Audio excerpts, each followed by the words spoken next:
ফকিরের বাচ্চা, তুই চুপ করবি? এটা তোর বাচ্চা। তুই যদি এই বাচ্চা না নিয়েছিস না, তাহলে লোকজন ডেকে এনে তোকে গলা পিটানি খাওয়াবো। তা বলতেছি, আমি তো তোকে চিনি না, তুই এসব কি বলছিস? আমি তো কিছুই বুঝতে পারছি না। আমি তো জীবনে প্রথম তোকে দেখলাম। আপা, আপনি আমার লগে এরকম আচরণ কেন করতেছেন বন্ধু? আপনার লগে কি আমার কোনো শত্রুতা আছে না কোনো ঝামেলা আছে? আপনি কালকে তো আমার এই বাচ্চাটা দিচ্ছেন, 1 লক্ষ টাকা দিচ্ছেন, এখন কইতেছেন আমার চেনেন না জানেন না কিসের বাচ্চা, এটা কোনো কথা হইলো? বুঝলাম না, সে কখন থেকে মিথ্যা ভুলভাল কথা বলেই যাচ্ছিস। আরে আপনি কেন বুঝতে পারতেছেন না? আপা আপা দাঁড়ান তো দাঁড়ান তো। হায় হায়, আপনি তো সেই আপনি না আমার কালকে 50,000 টাকা দিলেন, এই লোন আপনার টাকা লোন আর আমার উদ্ধার করেন। আমি আমার কখন কোন সময় আপনাকে 50,000 টাকা দিলাম? এই তুই একটু আগে আমাকে বললি আমি নাকি তোকে 1 লক্ষ টাকা দিয়েছি আর এই যে বাচ্চাটা দিয়েছি। এই আপু আবার তোকে 50,000 টাকা দিয়েছে। তুই কি নেশা কর নাকি? আমার মনে হয় তুই নেশা করেছিস। আল্লাহ দোহাই লাগে, আপনারা এইসব কথা কইেন না, মিথ্যা কথা কইেন না। আমি কোনো নেশা করি না, আমি কোনো নেশা করি না। তাহলে আপনি কে আর আমাদের সাথে এমন উল্টাপাল্টা কথা কেন বলতেছেন? আমি সাগর, আমি গরিব মানুষ, মানুষের কাছে হাত পাইতে টাকা পয়সা নেই, আমি ভিক্ষা করি, এই আমার পরিচয়।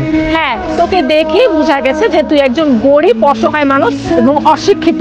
তোদের মতো অশিক্ষিত লোকরা তো মানুষের কাছে হাত পেতে ভিক্ষা করেই খাবে, এটাই স্বাভাবিক। আপা, আমি গরিব মানুষ এই কথাটা সত্যি, আমি অসহায় মানুষ এই কথাটা সত্যি, কিন্তু আমি অশিক্ষিত না। আপনারা ভুল কথা বলেন। এই তুই আমাদের ভুলভাল বুঝালে আমরা তাই বুঝবো, তাই না? আপনারা বিশ্বাস করেন আর নাই করেন এটা নিয়ে আমার যায় আসে না। আপনাকেও আমানত আপনারা ফিরে নেন তো নেন। আপু আমার রাস্তাঘাটে মেয়ে দেখলে এইভাবে ইন্টারেস্টিং করে। হ্যাঁ, একটু ঠিক কথা বলেছিস। ওকে আপনি একটা শাস্তি দিতে হবে, ওকে একটা শাস্তি দেওয়া লাগবে। তোকে পুলিশে দিব। কি ব্যাপার, এখানে এত চিল্লাপাল্লা কিসের? আপনি কে? আপনাকে তো ঠিক ছিলাম না, আর আপনি আমাদের কথার মাঝখানে কেন নাক গলাচ্ছেন? নাক দিয়েই তো গলাচ্ছি, নিশ্চয়ই এর পিছনে কোনো কারণ আছে। কি কারণ?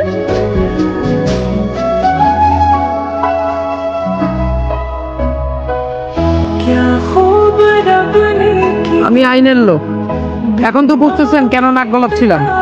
এবার বলেন ঘটনা কি, এত চিল্লাপাল্লা কিসের? স্যার দেখুন না, এই ফকির মিসকিনটা কতক্ষণ যাবত বলছে আমি নাকি ওকে 1 লক্ষ টাকা দিয়েছি, আর এই কোলের বাচ্চাটা নাকি আমি ওকে দিয়েছি। আপনি বিশ্বাস করেন স্যার, আমি ওকে জীবনে কখনো দেখিনি, আজকে প্রথম দেখলাম। আমার কাছে মনে হয় কি স্যার, ও একটা নেশা করে এই সমস্ত উল্টাপাল্টা কথা বলছে। না না না না স্যার, বিশ্বাস করেন, এই আব্বা আমার 1 লক্ষ টাকা দিচ্ছে, বাচ্চাটারে দিছে, এখন অস্বীকার করতেছে। এই যে আপাটা, উনি আমার 50,000 টাকা দিচ্ছে, আমি সত্যি কথা কই দিছি স্যার। স্যার আমরা কেউ ওনার কথা বিশ্বাস করি না। ও একটু আগে আমাকেও সেম কথা বলেছে যে আমিও নাকি ওকে 50,000 টাকা দিয়েছি। বুঝতে পারছি, এখানে আসলে অনেক ঝামেলা চলতেছে, এভাবে হবে না রাস্তার মধ্যে। আপনারা এক কাজ করুন, আপনারা সবাই আমার সাথে থানায় চলুন। স্যার আমার কাছে মনে হচ্ছে কি ও গরিব অসহায়, দেখছেন না কোলে আবার একটা বাচ্চা আছে। ওকে যদি ধরে নিয়ে যান তাহলে ওর খুব কষ্ট হবে, বাচ্চাটারও কষ্ট হবে। আমার কাছে মনে হয় কি এই ব্যাপারটা এখানেই সমাধান করে ফেলেন। এটা নিয়ে তো বাড়াবাড়ি করার কিছুই নেই। ওকে মাফ করে দেন আর সাবধান করে দেন ও যাতে ভবিষ্যতে মেয়েদের সঙ্গে এরকম কাজ না করে।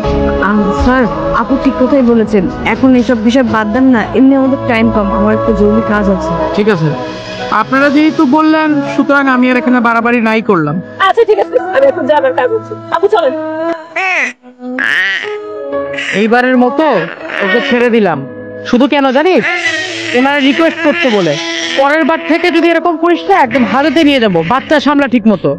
ঠিক আছে স্যার। আরে বাবা, এই বাচ্চা সামলা বললো কই নিয়ে যাবো আমি?